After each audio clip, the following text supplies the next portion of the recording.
When spring, the fairest season of the year, does honor to its name, and bird song wakes me early, because I finished the day before at a proper hour, I love to get up and go for half an hour's walk before breakfast.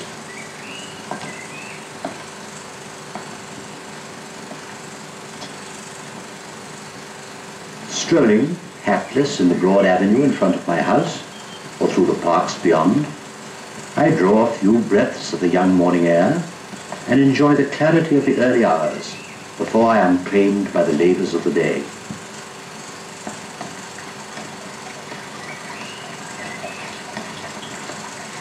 Standing on the front steps of my house, I give a whistle in 2 notes, tonic and lower fourth, like the beginning of the second phrase of Schubert's unfinished symphony. It might be considered the musical setting of a 2-syllabled name. Next moment, and while I walk towards the garden gate, the faintest tinkle sounds from afar, at first scarcely audible, but growing rapidly louder and more distinct, such a sound as might be made by a metal license tag, clicking against the trimmings of a leather collar. I turn and see Baschan rounding the corner of the house at top speed and charging towards me as though he meant to knock me down. However, at the last minute, when a collision seems imminent, he always puts on the brakes, executing a half-wheel which speaks for both his mental and his physical self-control. And then, without a sound, for he makes sparing use of his sonorous and expressive voice, he dances wildly round me by way of greeting, with the moderate plungings and waggings which are not confined to the appendage provided by nature for the purpose, but brings his whole hind quarters as far as his ribs into play. He contracts his whole body into a curve, he hurtles into the air in a flying leap, he turns round and round on his own axis, and curiously enough, whichever way I turn, he always contrives to execute these maneuvers behind my back.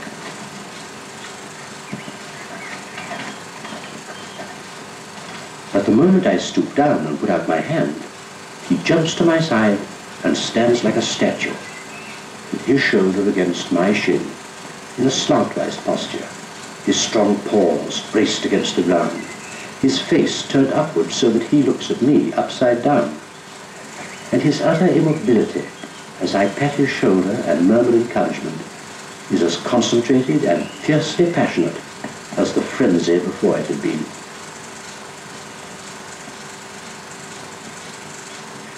Baschan is a short-haired German pointer, speaking by and large, that is, and not too literally, for he is probably not quite orthodox on a pure matter of points.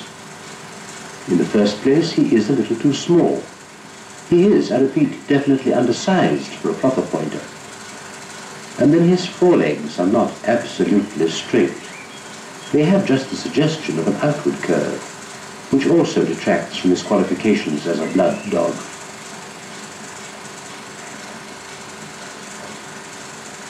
Worst of all, from the point of view of classification, is a hairy growth hanging from his muzzle and the corners of his mouth. It might, with some justice, be called a moustache and goatee, and when you concentrate on it, close at hand or even at a distance, you cannot help thinking of an Airedale or a Schnauzer.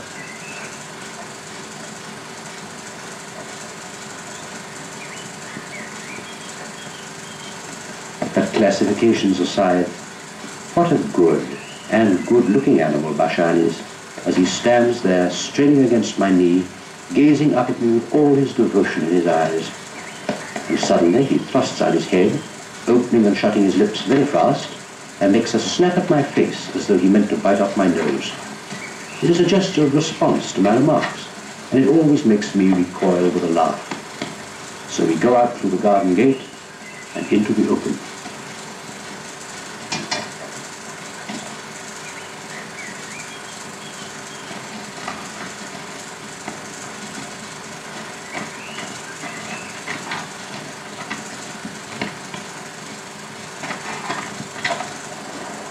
We are encompassed with a roaring like that of the sea, for we live almost directly on the swift-flowing river that foams over shallow ledges at no great distance from the poplar avenue.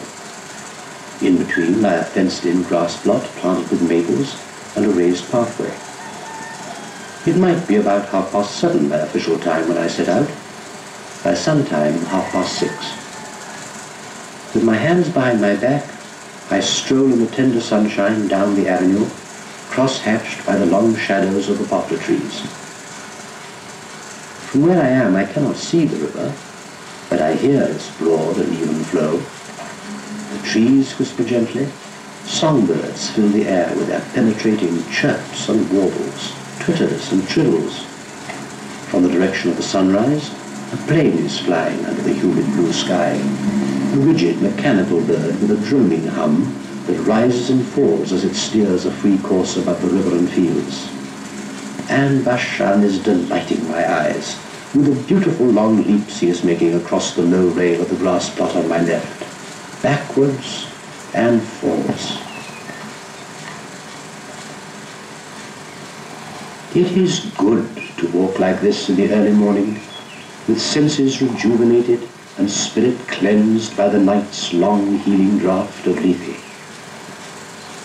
You look confidently forward to the day, yet presently hesitate to begin it, being master as you are of this little untroubled span of time between, which is your good reward for good behavior. You indulge in the illusion that your life is habitually steady, simple, concentrated and contemplative, that you belong entirely to yourself, and this illusion makes you quite happy.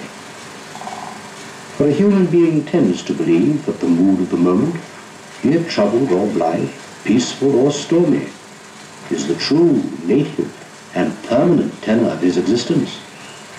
And in particular, he likes to exalt every happy chance into an inviolable rule, and to regard it as the benign order of his life.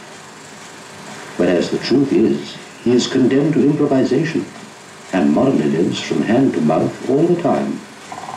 So now, breathing the morning air, you stoutly believe that you are virtuous and free, while you ought to know, and at bottom do know, that the world is spreading its snares round your feet, and that most likely tomorrow you will be lying in your bed until 9, because you sought it at 2 in the morning, hot and befogged with impassioned discussion. Never mind.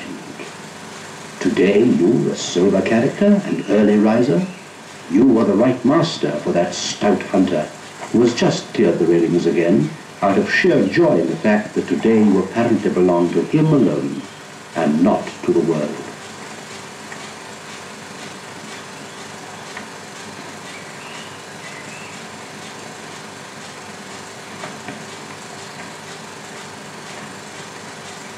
But how was it that Baschan came to us?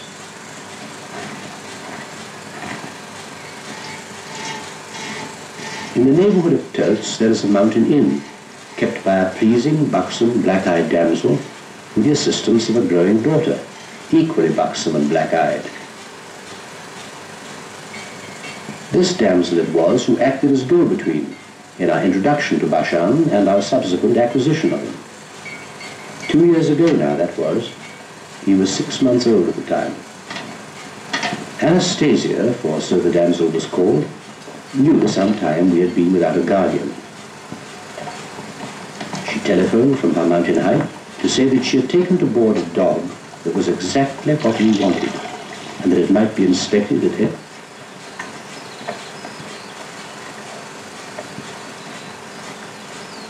So the very next afternoon we climbed up to Anastasia's inn.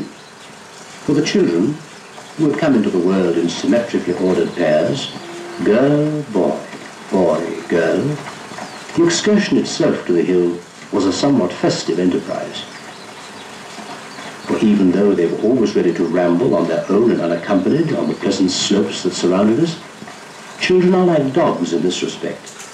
A walk, aimlessly begun, is nothing but senseless loss of time, and becomes exciting only through the of the master, in this case the parents, who have moreover determined beforehand its purpose in the best possible way.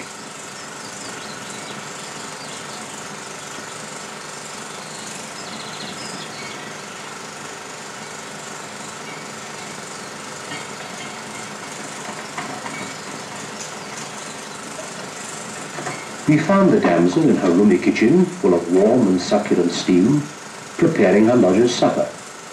Her face was brick red, her brow was wet, the sleeves were rolled back on her plump arms, and her frock was open at the throat. Her young daughter went to and fro, an industrious kitchen maid.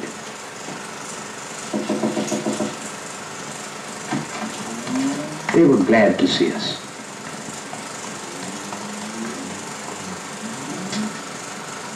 They thoroughly approved of our having lost no time in coming. We looked about, whereupon Regie, the daughter, led us to the kitchen table, and squatting with her hands on her knees, addressed a few encouraging words to me. Until then, in the flickering half-light, we had seen nothing. But now we perceived something lying there, tied by a bit of rope to the table leg. An object that must have made any soul alive burst into half-pitying laughter. For indeed the poor little animal was a skeleton, a mere rack of bones with a spinal column, covered with a rough fell. He had laid back his ears, a muscular contraction which never fails to extinguish every sign of intelligence and cheer in the face of any dog. In him, who was still entirely puppy, the effect was so consummate that he lay there expressive of nothing but wretchedness, stupidity, and a mute appeal for our forbearance.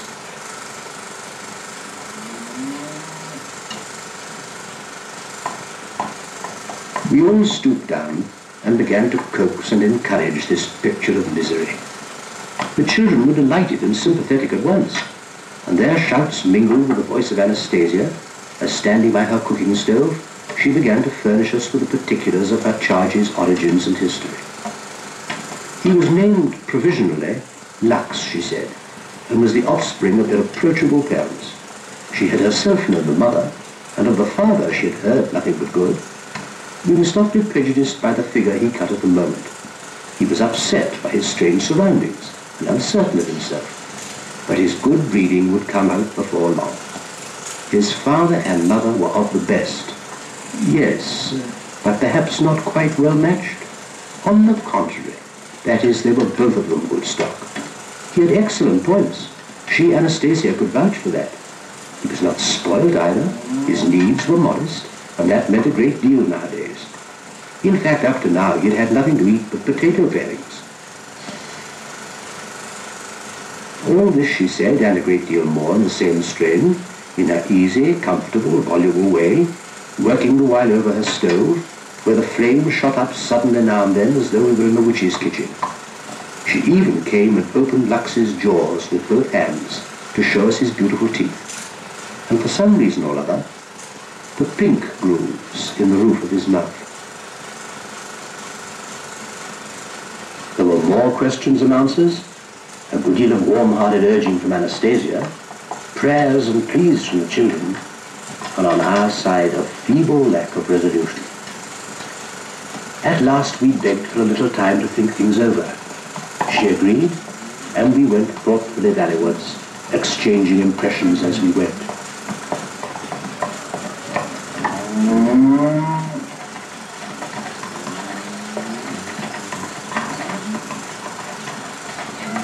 But of course the children had lost their hearts to the wretched little quadruped under the table. In vain we affected to jeer at their lack of judgment and taste, feeling the pull at our own heartstrings. We saw that we should not be able to get him out of our heads. We asked ourselves, what would become of him if we scorned him? Into what hands would he fall?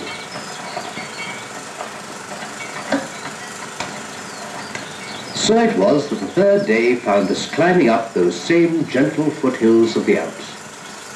Not that we had decided to buy, no.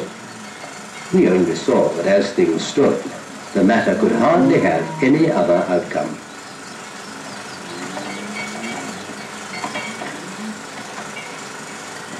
This time we found Anastasia and her daughter drinking coffee, one at each end of the long kitchen table, while between them sat he, who bore provisionally the name of Lux, just in the way he sits today.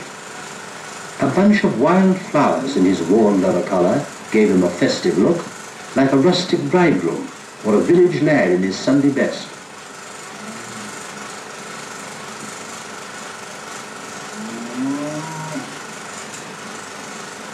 The daughter, looking very trim herself in the tight bodice of her peasant costume, said that she had adorned him thus, to celebrate his entry into his new home. Mother and daughter both told us that they had never been more certain of anything in their lives than that we would come back to fetch him.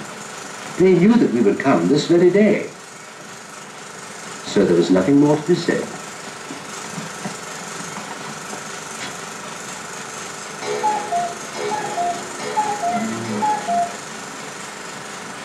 Anastasia thanked us in her pleasant way for the purchase price, 10 marks, which we handed over. It was clear that she had asked it in our interest rather than in hers. It was by way of giving Lux a positive value in terms of money in our eyes. We quite understood and paid it gladly.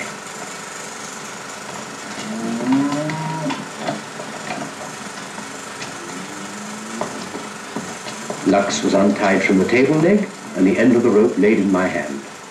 We crossed Anastasia's doorstep, followed by the warmest, most cordial assurances and good wishes.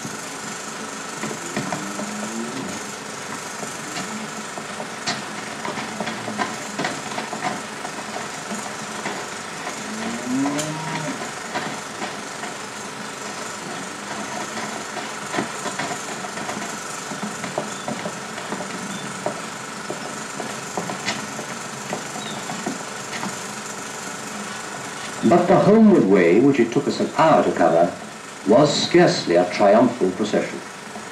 The bridegroom soon lost his bouquet, while everybody we met either laughed or else jeered at his appearance. And we met a good many people, for our route lay through the length of the market town at the foot of the hill.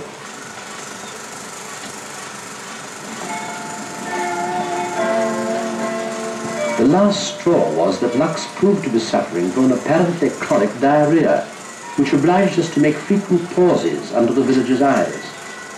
At such times we formed a circle round him to shield his weakness from unfriendly eyes, asking ourselves whether this was not distemper already making its appearance. Our anxiety was uncalled for. The future was to show that we were dealing with a sound and cleanly constitution, which has been proof against distemper and all such ailments up to this day.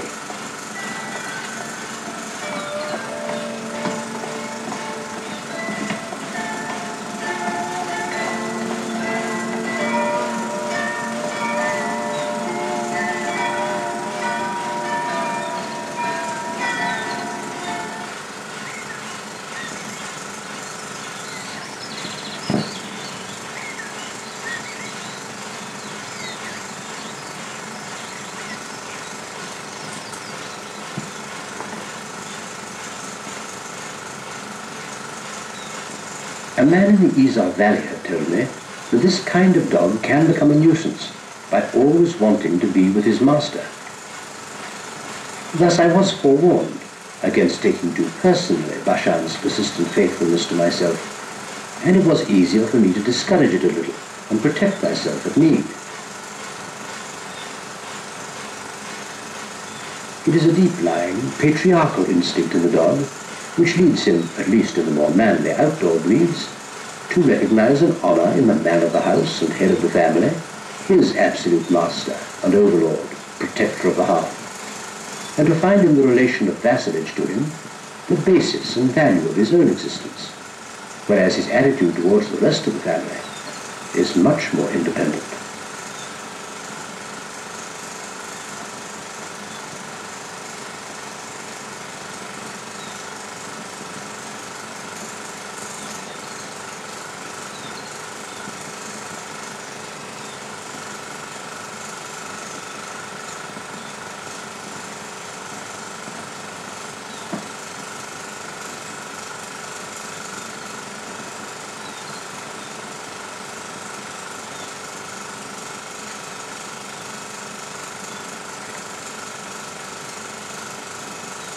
Almost from the very first day, Baschan behaved in this spirit towards me, following me with his trustful eyes that seemed to be begging me to order him about, which I was chary of doing, for time soon showed that obedience was not one of his strong points, and dogging my footsteps in the obvious conviction that sticking to me was the natural order of things.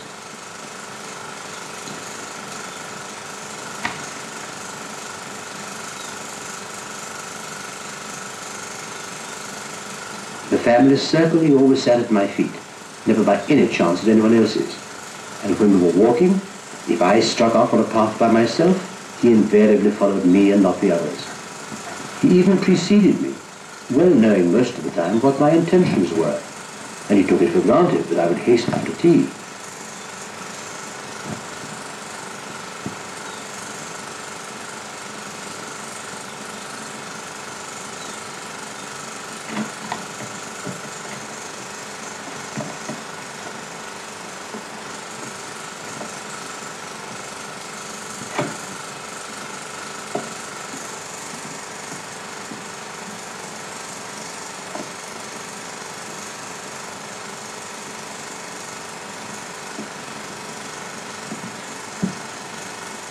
He insisted on being with me when I worked. If the garden door was closed, he would disconcert me by jumping suddenly in at the window, bringing much gravel in his train. I would sharply call him to order, and he would lie down on the floor and go to sleep.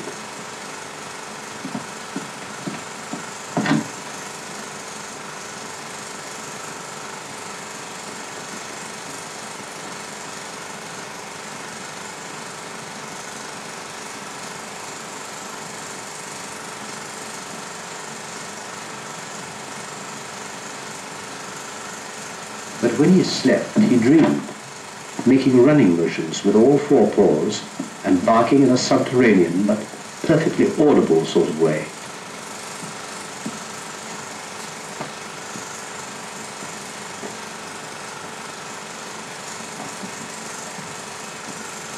I, quite comprehensively, found this distracting. In the first place, the sound was uncannily ventriloquistic. In the second, it gave me a guilty feeling. For this dream life was obviously an artificial substitute for real running, hunting, and open-air activity. It was supplied to him by his own nature, because his life with me did not give him as much of it as his blood and his senses required.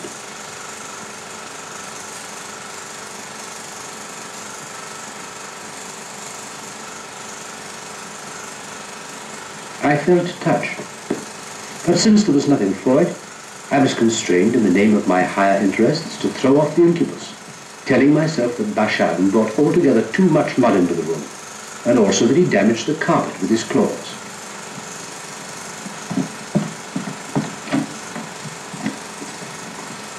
So then the fiat went forth that he might not be with me or in the house when I was there, though of course there might be exceptions to the rule.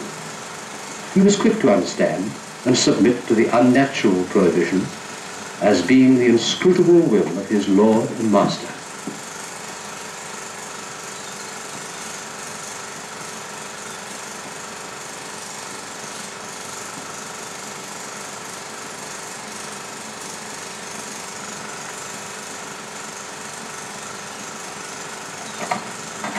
Life for him begins when I issue from the house, though alas, it does not always begin even then. For the question is, when I do go out, which way am I going to turn? To the right down the avenue, to the road towards the open and our hunting ground, or towards the left and the place where the trams stop to ride into town? Only in the first case is there any sense of accompanying me. At first he used to follow me even when I turned left. When the tram thundered up, he would look at it with amazement, and then, suppressing his fears, land with one blind and devoted leap among the crowd on the platform. Thence, being dislodged by popular indignation, he would gallop along the road behind the roaring vehicle. He would keep up with it as long as he could, his breath getting shorter and shorter.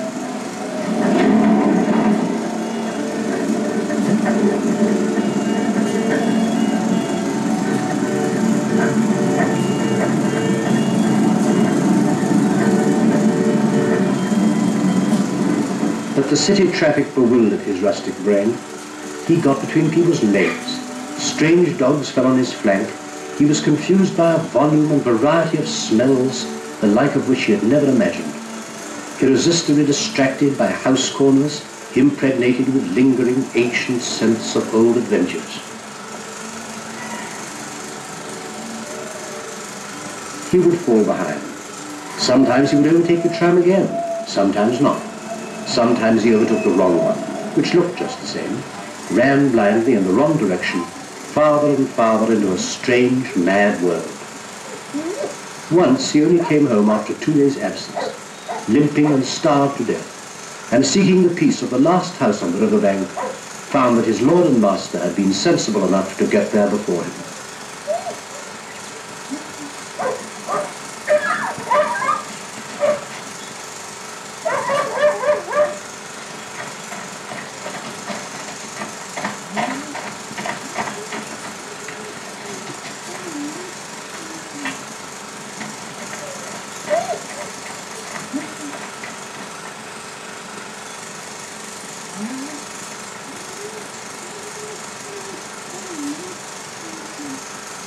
This happened 2 or 3 times. Then he gave it up, and definitely declined to go with me when I turned to the left.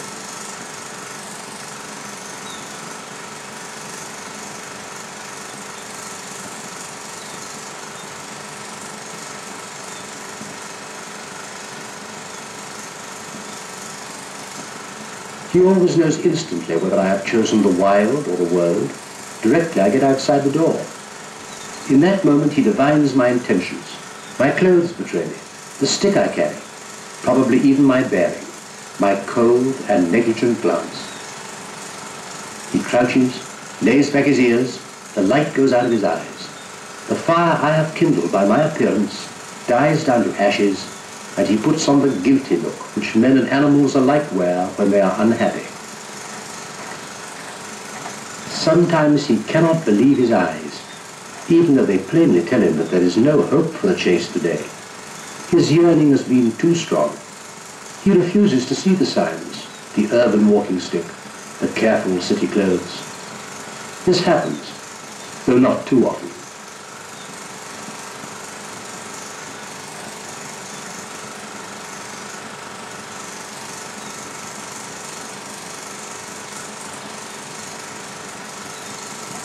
There he sits in that clumsy rustic posture of his in the middle of the road and looks after me as far as he can see me. If I turn my head, he pricks up his ears, but he does not follow. Even if I whistled, he would not, for he knows it would be useless. When I turn out of the avenue, I can still see him sitting there, a small, dark, clumsy figure in the road, and it goes to my heart. I have pangs of conscience as I mount the tram. He has waited so long, and we all know what torture waiting can be.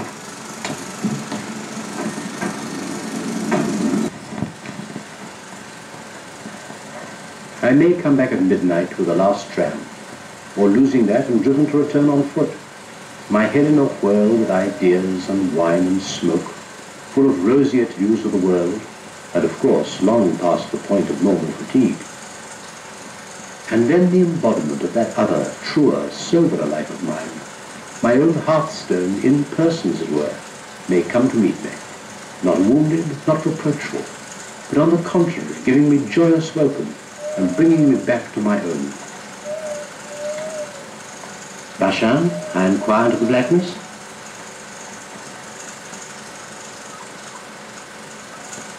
And soon I feel those honest, wet and muddy paws on the lapels of my raincoat, and a snapping and flapping in my face, which I draw back even as I stoop down to pat the lean shoulder, equally wet with snow or rain.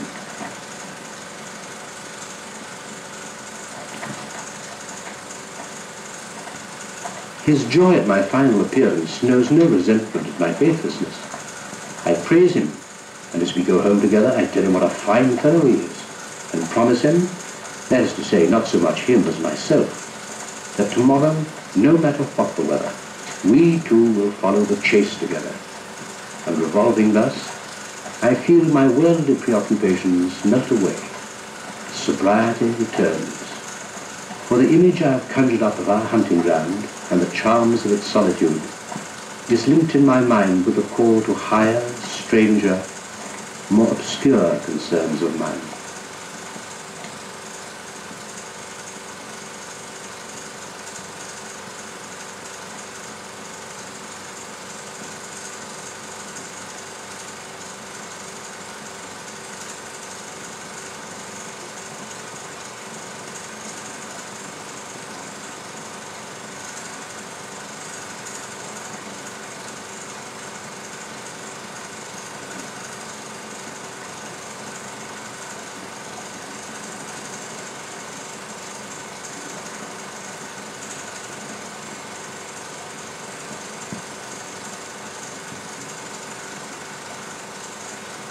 For my part, I freely admit that the sight of water, in whatever form or shape, is my most lively and immediate kind of natural enjoyment.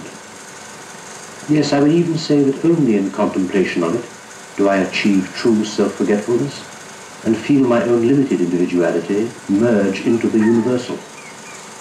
It can put me in a state of such profound organic dreaminess, such remoteness from myself, that I am lost to time. Boredom is unknown, hours pass like minutes in the unity of that companionship.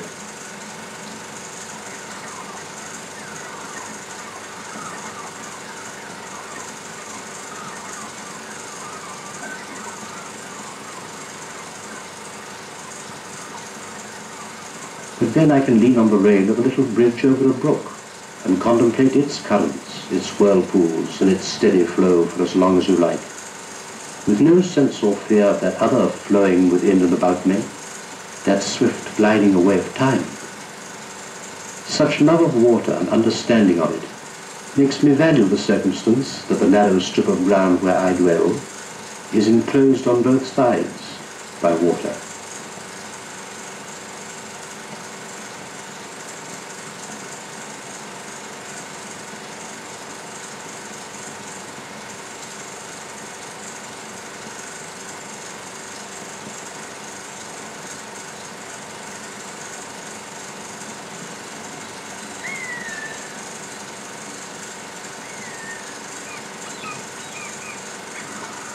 The region is full of game, and we hunt it.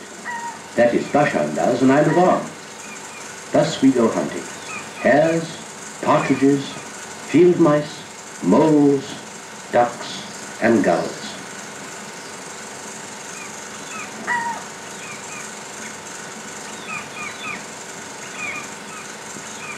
Neither do we shrink from larger game. We stalk pheasant, even deer, if one of them happens to stray into our preserve. It is quite a thrilling sight to see the slender, long-legged creature running away with its white buttocks bobbing up and down in flight from my little Baschan. He strains every nerve. I look on with the greatest sympathy and suspense.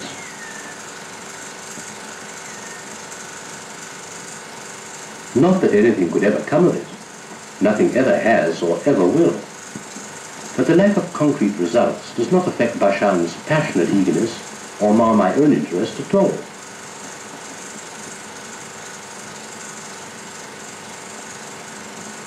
We pursue the chase for its own sake, not for the prey, nor for any other material advantage. Baschan is, as I have said, the active partner. He does not expect from me anything more than my moral support, having no experience, immediate and personal, that is, of more direct cooperation.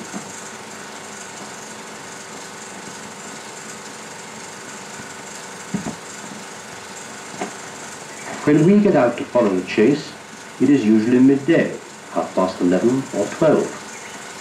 Sometimes, on particularly warm summer days, we go late in the afternoon, 6 o'clock or so. Or perhaps we go then for a second time.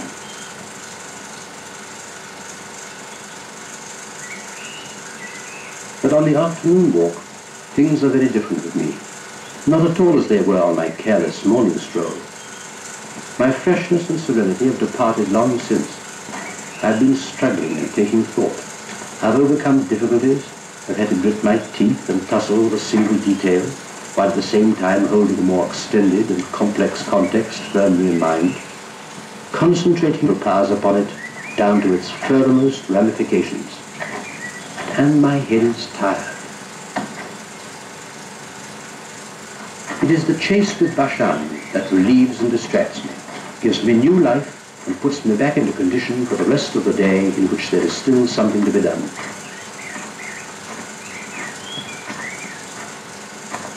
Of course, we do not select each day a particular kind of game to hunt. Only hares, for instance, or only ducks. Actually, we hunt everything that comes, I was going to say, within reach of our guns. So that we do not need to go far before starting something. Actually, the hunt can begin just outside the garden gate, for there are quantities of moles and field mice in the meadow bottom behind the house. Of course, these furry little creatures are not properly speaking game at all, but their mysterious, burrowing little ways, and especially the slyness and dexterity of the field mice, which are not blind by day like their brethren the moles, but scamper discreetly about on the ground, whisking into their holes at the approach of danger, so that one cannot even see their legs moving. All this works powerfully upon Baschan's instincts. Besides, they are the only wild creatures he ever catches. A field mouse or mole makes a morsel not to be despised in these lean days, when he often finds nothing more appetizing than porridge in the dish beside his kennel.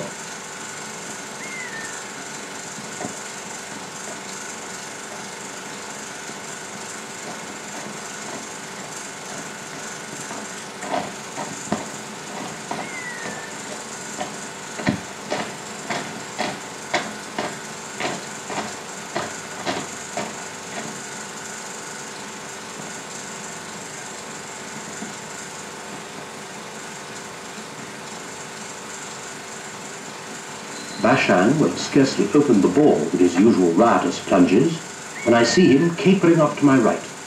Already he is in the grip of his passion, sees and hears nothing but the maddening, invisible activities of the creatures all round him. He slinks through the grass, his whole body tense, wagging his tail and lifting his legs with great caution. Stops with one foreleg and one hind leg in the air, eyes the ground with his head on one side, muzzle pointed. Then with both forepaws raised, he makes a sudden forward plunge, looking with a puzzled air at the place where something just now was, but is not anymore.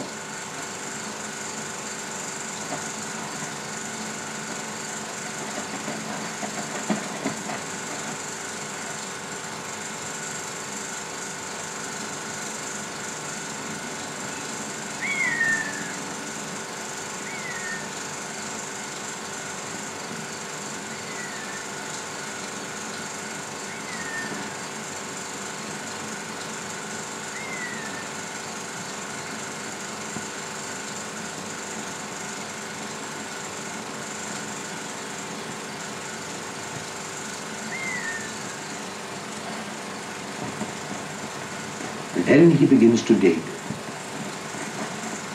I feel a strong desire to follow him and see what he gets. But if I did, we should never get further. His whole zeal for the chase would be expended here on the spot. So I go on. I need not worry about his losing me. Even if he stops behind a long time and has not seen which way I turned, my trail will be as clear to him as though I were the game he seeks, and he will follow it, head between his paws, even if I'm out of sight. Already I can hear his license tag clinging, and his stout paws thudding in my rear. He shoots past me, turns round, and wags his tail to announce that he is there.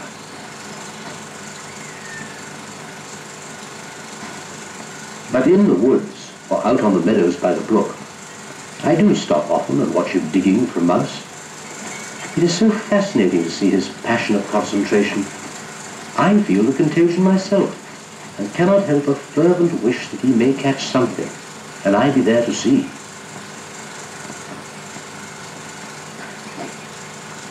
The spot where he has chosen to dig looks like any other, perhaps a mossy little mound among the roots of a tree.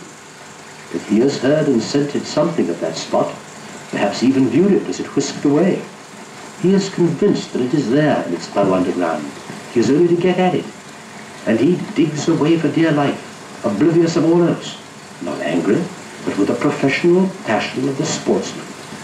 It is a magnificent sight.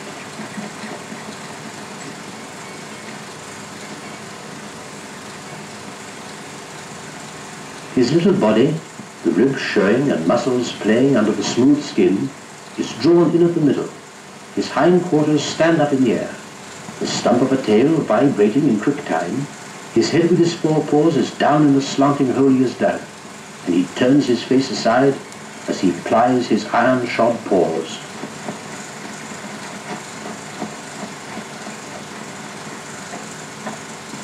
How does the creature down there feel? Ah, that is its own affair. Oh gods, who has made Baschan the enemy of field mice. Even the emotion of fear is an enhancement of life. And who knows, if there were no Baschan, the mouse might find time hang heavy on its hands. Besides, what would be the use of all its beady-eyed cleverness and mining skill, which more than balance what Baschan can do, so that the attacker's success is always more than problematical. In short, I do not feel much pity for the mouse. Privately, I am on Baschan's side.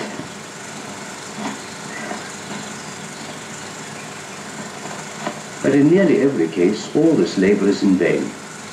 Baschan will give one last cursory look at the scene, and then with soil sticking to his nose and his legs black to the shoulder, he will give it up and trot off indifferently beside me.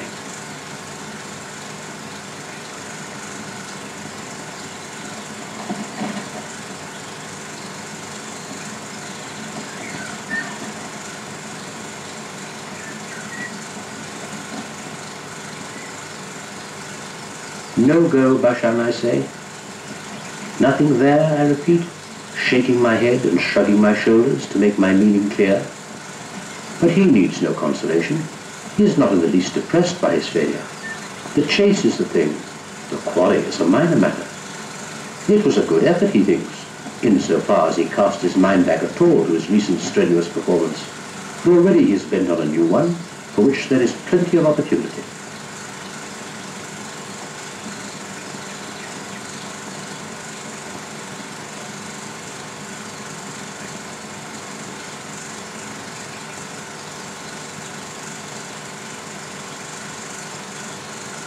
And the hare, the common, frightened little hare. The air whistles through its ears, it lays back its head and runs for its life. It scrabbles and bounds with Baschan behind it, yelling all he can. Its yellow-white scut flies up in the air. And yet at the bottom of its soul, timid as that is, and acquainted with fear, it must know that its peril cannot be grave, that it will get away, as its brothers and sisters have done before it, and itself too under like circumstances.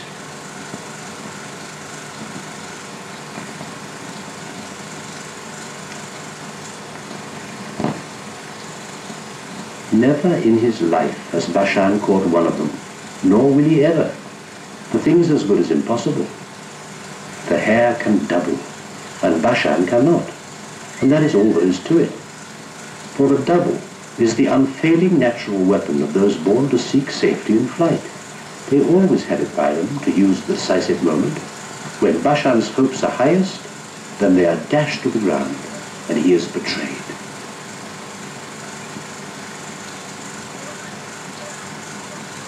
There they come, dashing diagonally through the brush, across the path in front of me and on towards the river. The hare silently hugging his little trick in his heart, Baschan giving tongue in high head tones. Be quiet, I think. You're wasting your wind and your lung power, and you ought to save them if you want to catch them up. Thus I think, because in my heart I'm on Baschan's side. Some of his fire has kindled me. I fervently hope he may catch the hare, even at the risk of seeing it torn to shreds before my eyes. How he runs!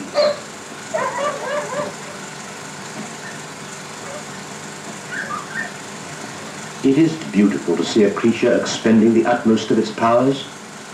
He runs better than the hare does. He has stronger muscles. The distance between them visibly diminishes. And he has stopped barking. One more push, Baschan, I think, and feel like shouting, "Well run, old chap. Remember the double." But there it is. Baschan does make one more push, and the misfortune is upon us. At that moment the hare gives a quick, easy, almost malicious twitch at right angles to the course, and Baschan shoots past from the rear, howling helplessly and breaking his very best so that the dirt and pebbles fly into the air. Before he can stop, turn round and get going in the other direction, yelling all the time as in great mental torment, the hare's gained so much ground that it is out of sight. For while he was breaking so desperately, Baschan could not watch where it went.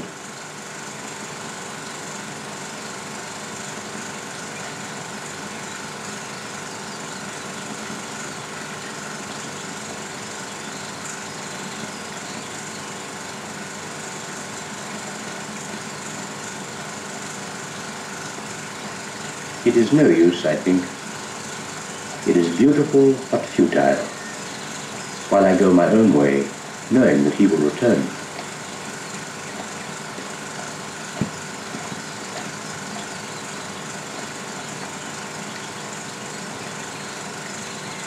And in what a state he does return at last. Foam drips from his lips, his ribs flutter, and his loins are lank and expended. His tongue lolls out of his jaws, which yawn so wide as to distort his features and give his drunken, swimming eyes a weird Mongolian slant. His breath goes like a sledgehammer.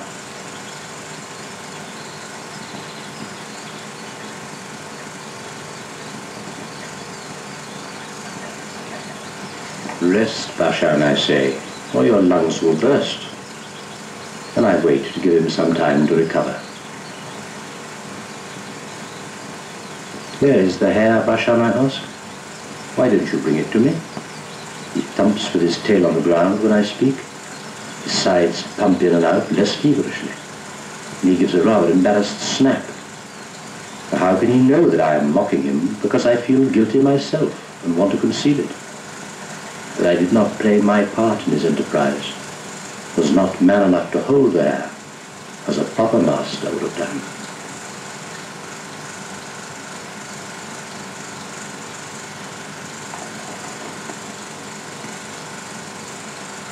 Strange things sometimes happen on these occasions. Never shall I forget another and final episode in this tale of our hunting ground. It was a long way out, where the wilds that border the river, like a gravel desert, approached the upper road along the shore. We were going along this, I at an easy pace, Baschan in front with his easy, lopsided lope. A small bevy of ducks was flying above the river in V formation, their necks stretched out. They flew rather high and closer to the other shore, so that they were out of the question as game.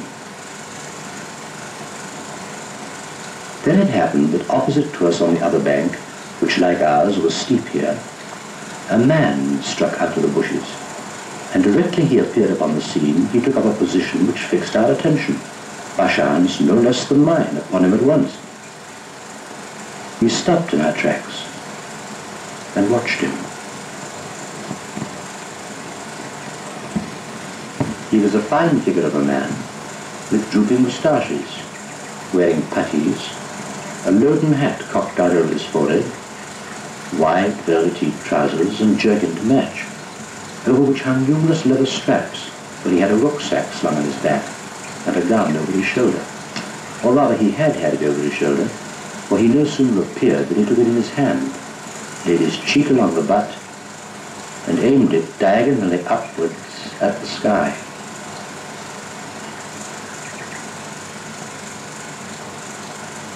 It looked somehow very theatrical, this figure standing out above the boulders of the bank against a background of shrubbery, river and clouds.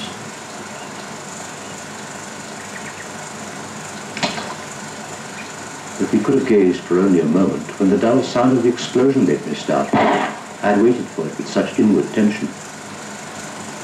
The man took one slumping face forwards, like an operatic star.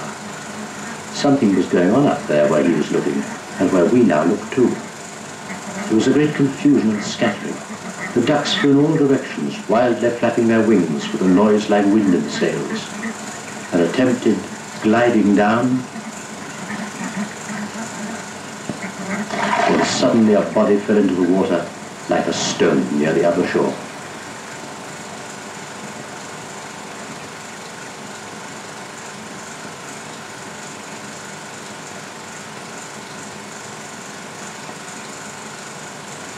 This was only the first half of the action, but I must interrupt my narrative here to turn the vivid light of my memory upon the figure of Baschan. I will simply say that when he heard the explosion and saw its meaning, he started. It was the same start which he gives when something surprises him, only raised to the nth degree. A start which made his whole body seem to be crying out, "What? What? What was that? What in the devil's name?" What was that? He looked and listened with that sort of rage in which extreme astonishment expresses itself. Listened within himself, and heard things that had always been there, however novel and unheard of the present form they took.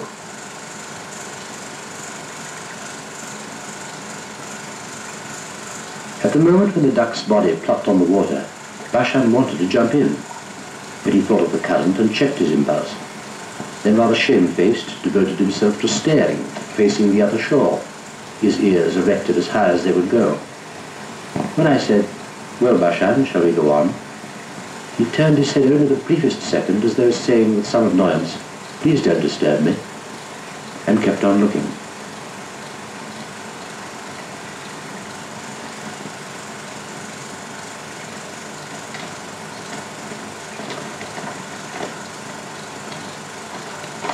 Well, he got his Sunday joint, I thought, half enviously, half approvingly. "Come, Baschan, let's go now. It's all over." Baschan looked after the man, even after he had left the scene and disappeared among the bushes.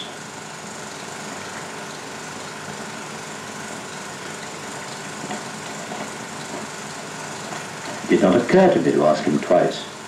He knew where we lived, and he could sit there goggling after it was all over if he wanted to. It was quite a long walk home, and I wanted to get back.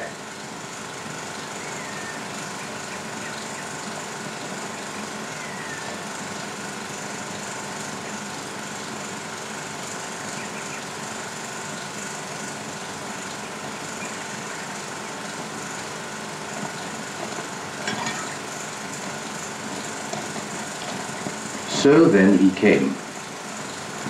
He kept beside me on our whole painful homeward way, and did not hunt. Nor did he run diagonally a little ahead, as he does as a rule when not in a hunting mood. He kept behind me, at a jog trot, and put on a sour face, as I could see when I happened to turn round. I could have put up with that. I wouldn't have dreamt of letting that upset me. I was rather inclined to laugh and shrug my shoulders.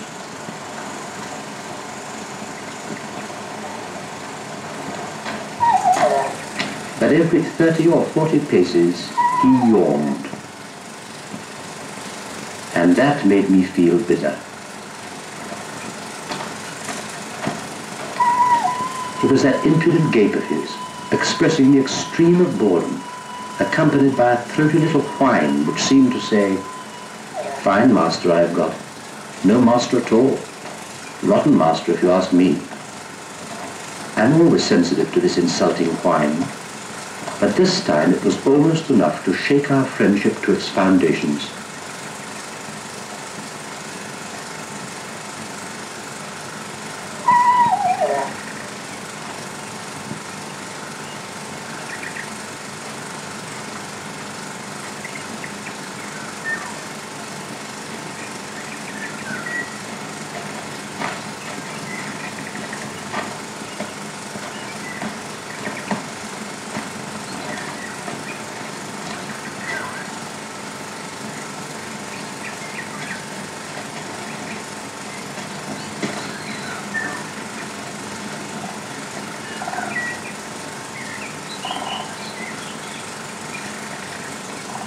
Go away. Get out. Go to your new friend with a blunderbuss and attach yourself to him. Perhaps he could use you in his business. He's only a man in velveteens, certainly not a gentleman. In your eyes he may be one. Perhaps he is the right master for you. I recommend you to suck up to him, now that he has tickled you up like your other fleas.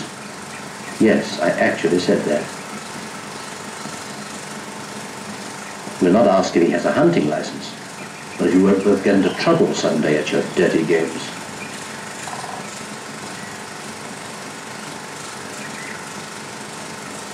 Get along, I tell you. Go to your master in the putties. But you may be overestimating the respect which that kind of master would have for you. There are certain distinctions. That kind of man with a gun is very keen on them.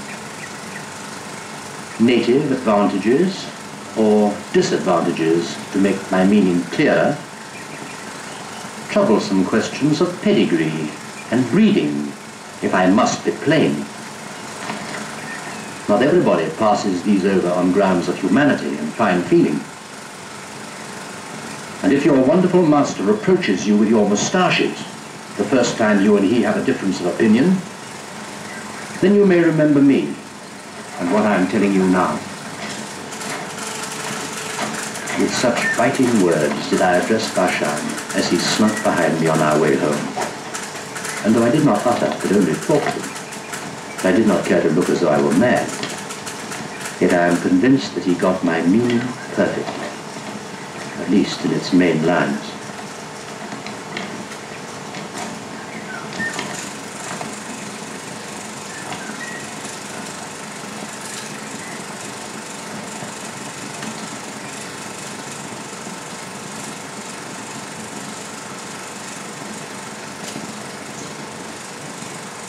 But all that is long ago, more than 6 months.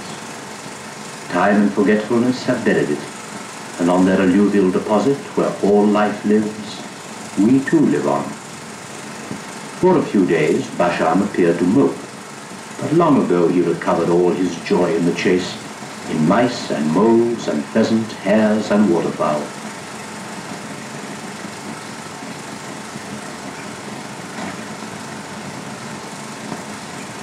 When we return home, at once begins his period of waiting for the next time. Tomorrow, Baschan, say I. That is, if I am not obliged to pay a visit to the outer world. And I hasten inside to take off my hobnail boots, for the soup is waiting on the table.